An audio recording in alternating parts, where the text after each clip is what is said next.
Everyone told you manifestation is just daydreaming.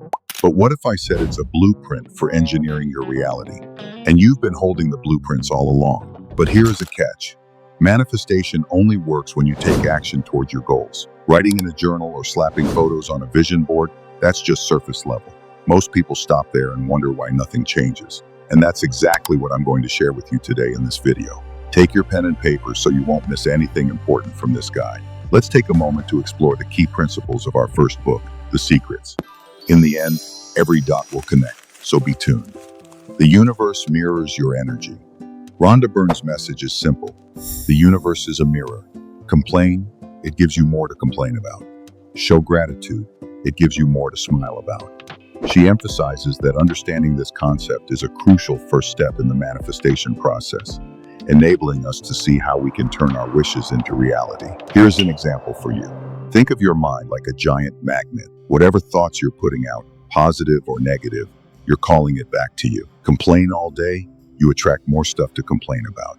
Or instantly walk around hyped with gratitude, you're pulling more good stuff your way. We understood that thinking positively or having a good morning routine can greatly benefit the entire day. To achieve this, make it a priority to invest some time in the morning. It is not about heavy weight training or something that everybody procrastinates daily. It is an easy task that you can't miss, as it is that simple. Only takes 10 minutes after you wake up. Every morning, grab a pen and write down 10 different things for which you're grateful. It takes 3 minutes, but it flips your whole day's energy before you've even had coffee. That's how simple action can fuel manifestation. Today, I wrote number 1, I'm grateful for this happy morning. Number 2, I'm grateful for this present time. You can write down anything as you like, because it will be exact after you wake up. So, just be grateful for anything that comes to mind. If you want to be more productive in the morning, you can add some basic tasks to it, like 10 minutes of meditation or reading a holy book. Is that enough? I'm standing by my words. The universe responds to your energy, but it moves when your feet do. Right. So, The Secret shows you how energy mirrors your thoughts. But here's the danger. What if your thoughts are damaging you without you realizing it? That's where Esther and Jerry Hicks come in. Money and the law of attraction. In this book, Esther and Jerry Hicks make a wild claim. Your future isn't written in stone. It's written by you. Not by luck, not by fate, but by the thoughts running in your head right now. They call it manifestation. Sounds simple, right? But here's the twist. If your life feels stuck, stressed, or out of control, it might not be the world holding you back. It might be you.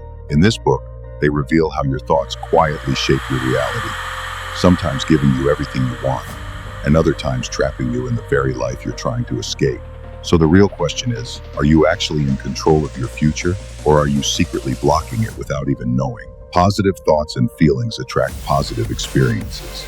In this section, Esther and Jerry Hicks explain how positive thinking can lead to positive actions, while negative thoughts can result in negative actions. Here's an example. You want deeper connections.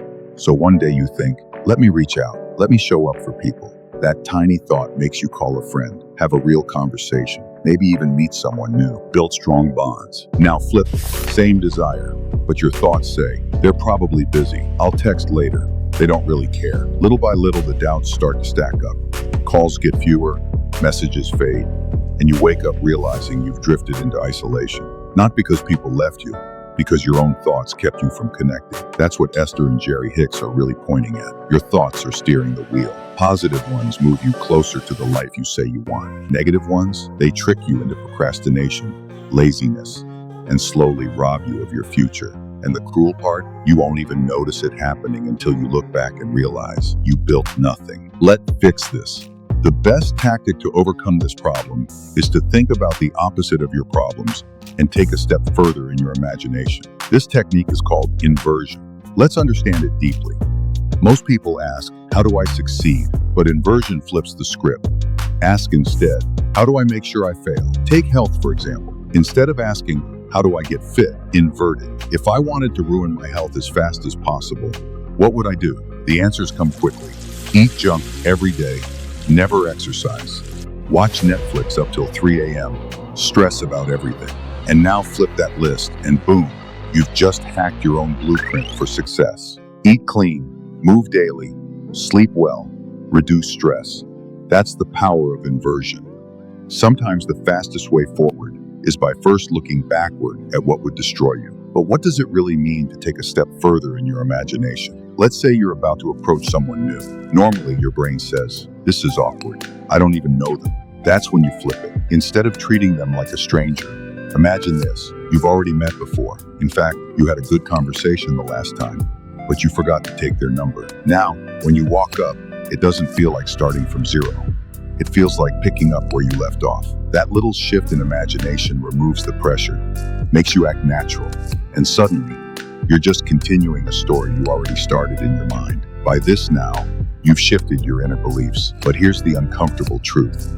Even then, most people still never see their manifestations turn real. Why? Because they're missing a single, almost unfair move. Yes, taking action matters, but what if I told you there's a supreme action, a sneaky, almost cheat code level move that can make you 100 times more productive? I found this trick not long ago. With it, I read 2 whole books in just 1 week, and I'm reading another one, which I will share with you on this channel. So subscribe. It felt effortless, no stress, no grind, like I'd unlocked a hidden level in life.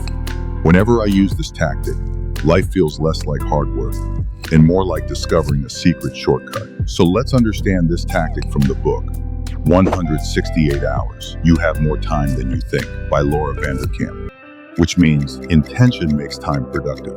Vanderkam teaches us through this book everything about time management, up to productivity. If I say the book argues to rethink their weekly schedules, emphasizing that everyone has the same 168 hours each week, and that planning can lead to more fulfilling work, family, and personal life. And I think every entrepreneur like Andrew Tate, Iman Gaze, or Bill Gates has been using this formula for sure. So here's the hack. Grab a scrap of paper, small enough to tuck behind your phone case. Now, on the top left of the paper, you should write today's date and give it a target date. Split it into 3 sections. In the first column, you should fill in all your important tasks, which has less time for completion. Don't overload yourself. Stick to 4 killer tasks, max. In the second row, you should write some actionable tasks like 20 push-ups for 3 days, or even for 7, as you can push yourself, or something like ask strangers about the time, which can help you in the long term. And that can destroy your fear about talking to strangers. And in the third row, you should write down your important tasks, but you have time to complete them. This is how you will create a week to-do list, which can be much easier to focus on, and you will be clear with your tasks. And go trick all the tasks after you have completed them. And what if you wake up late or you play a lot of games? It doesn't matter. In the end, whether the task has been completed or not, that's what matters. But still, if you want to track your time, you can go for 3 weeks, calculating your time every half an hour of the day. That is a lot of data. And just give it to any AI tool like ChatGPT and write the prompt for something fixing the schedule. Or analysis this Excel sheet and help me for managing my time for completing my week to-do list. This all the part nobody tells you. The simplest moves create the biggest shifts. Take what these 3 books teach and actually use it in your day. Watch how fast things start clicking. Tasks feel lighter, wins pile up quicker, and you'll wonder why you didn't do this sooner.